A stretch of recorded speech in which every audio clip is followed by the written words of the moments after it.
Ogled Moskve seveda začenjava na Rdečem trgu.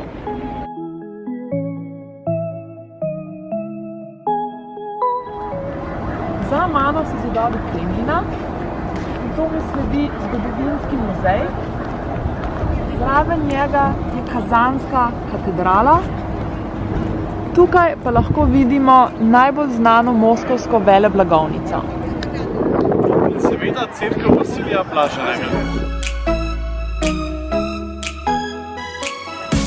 Čakava na ogled Kremlja. V rumeni stavbi za mano pa ima pisarno ruski predsednik. Kremelj sestavlja več različnih palač, cerkva in drugih zgodovinskih stavb.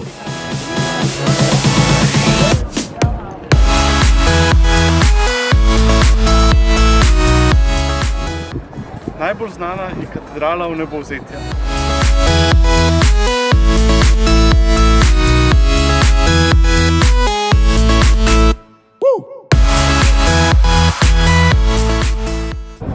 Adijo Kremelj!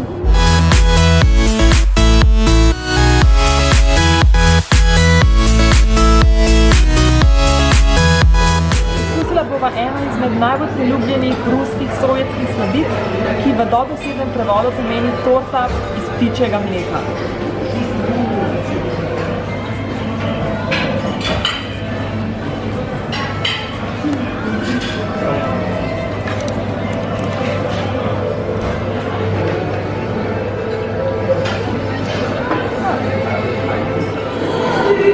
Tako je posebej narejen po ruskih standardih.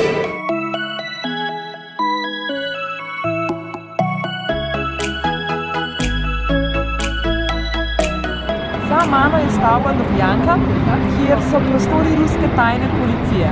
V sovjetskih časih je krožila šala, da je to najvišja zgradba v Moskvi, kajti iz njene kleti so lahko videli Siberijo.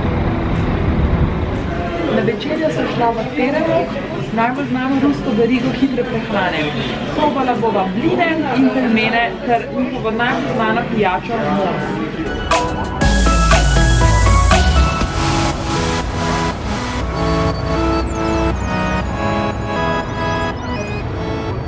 To je točka nič, odkoder se merijo vse razdalje v Moskvo.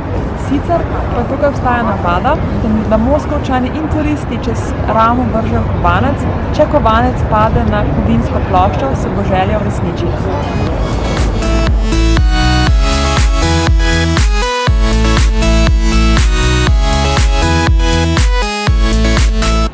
Dan bova zaključila s prehodom po Rdečem trgu.